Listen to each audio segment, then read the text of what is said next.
বন্য বক পাখিটি এখন শক্তি সাহেবকে ছাড়া কিছুই বুঝে না। সে যেন পুরোটা দিন তার বাবা শক্তি সাহেবের সাথে থাকতেই পছন্দ করে। তিনি যখন মনের সুখে পিয়ানো বাজিয়ে গান গাইতে বসেন, তখনও সে চলে আসে তার কাছে।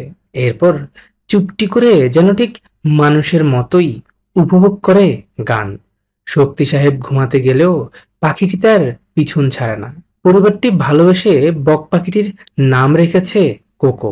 কিন্তু এখন কথা হলো, বন্যই বক পাখিটি তাদের ঘরে এলো কোত্থেকে? কেনই বা সে এই পরিবারের মানুষগুলোকে এতটা ভালোবাসে? মূলত বেশ কয়েক মাস আগে জনাব শক্তি সাহেবের ছোট মেয়ে আলপনা তাদের বাড়ির পাশে থাকা ছোট্ট এই নালার পাশ থেকে বক পাখিটিকে উদ্ধার করেছিল।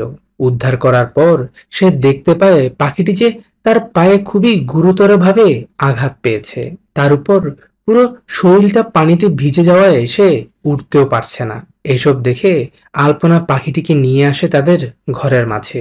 ঘরে এনে সে একটি নরম পাপোশের উপর পাখিটিকে রেখে কিছুক্ষণ পর্যবেক্ষণ করে। কিন্তু কিছুক্ষণ পর পর অসহায় বক পাখিটি যে তার পায়ের প্রচন্ড ব্যথায় ছটফট করে ওঠে, যা দেখে সে দ্রুত নরম টিস্যু আর কাপড় দিয়ে পাখিটির ব্যথা স্থানটি বেঁধে দেয়।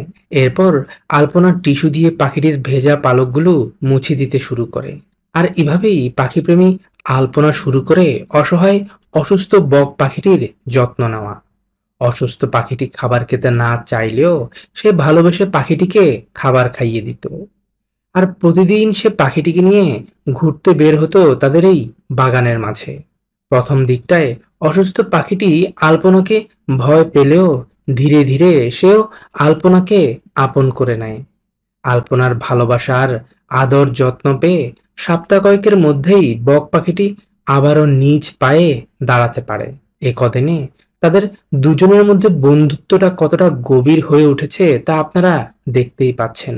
আলপনা তার নিজের শোবার ঘরের এক কোণে পাখিটির জন্য থাকার ব্যবস্থা করেছে। কিন্তু পাখিটি যে তার শোবার ঘরটি মলমূত্র ত্যাগ করে নোংরা করে ফেলবে, এতে যদিও বা আলপনার কিছুই যায় আসে না, কারণ সে যে তার বন্ধু কোকোকে অনেক বেশি ভালোবাসে।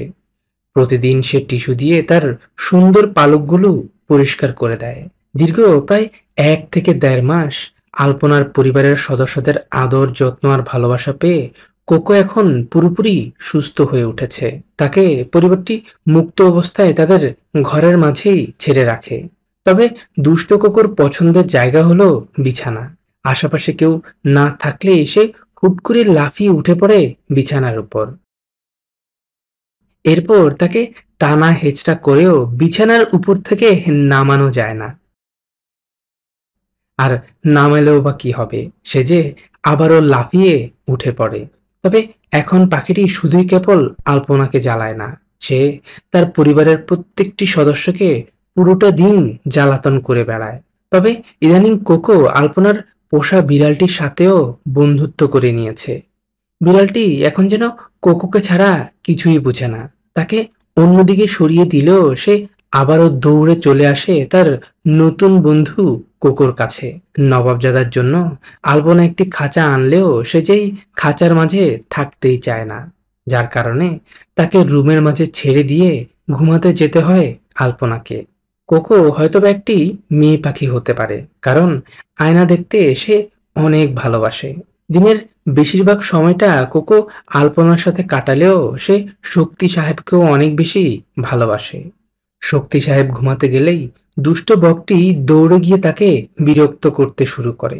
তবে অবাক করার বিষয় হলো, বন্য পাখিটিকে পরিবারটি মুক্ত অবস্থায় ছেড়ে রাখলেও সে নিজ থেকে উড়ে চলে যায় না।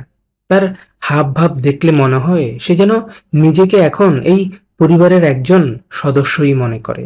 কিন্তু এভাবে তো আর বন্য পাখিটিকে ঘরের মাঝে পোষা সম্ভব নয়। তার উপর পুরোটা ঘর নোংরা করে বেড়ায় সে। এসব ভেবে পরিবারটি এই সন্ধ্যা ঘনিয়ে আসার কিছুক্ষণ আগে তাদের ঘর থেকে কিছুটা দূরে এনে পাখিটিকে ছেড়ে দেয়, যেন সে আর তাদের ঘরে ফিরে আসতে না পারে। কিন্তু তাকে ছেড়ে দেওয়ার ঠিক পরের দিনই শক্তি সাহেবের প্রতিবেশী কোকোকে তাদের ঘরের পাশের এই জঙ্গলে খুঁজে পায়। যা দেখে তিনি আবারও পাখিটিকে শক্তি সাহেবের ঘরের মাঝে নিয়ে আসে। হ্যাঁ, এইটাই তাদের কোকো।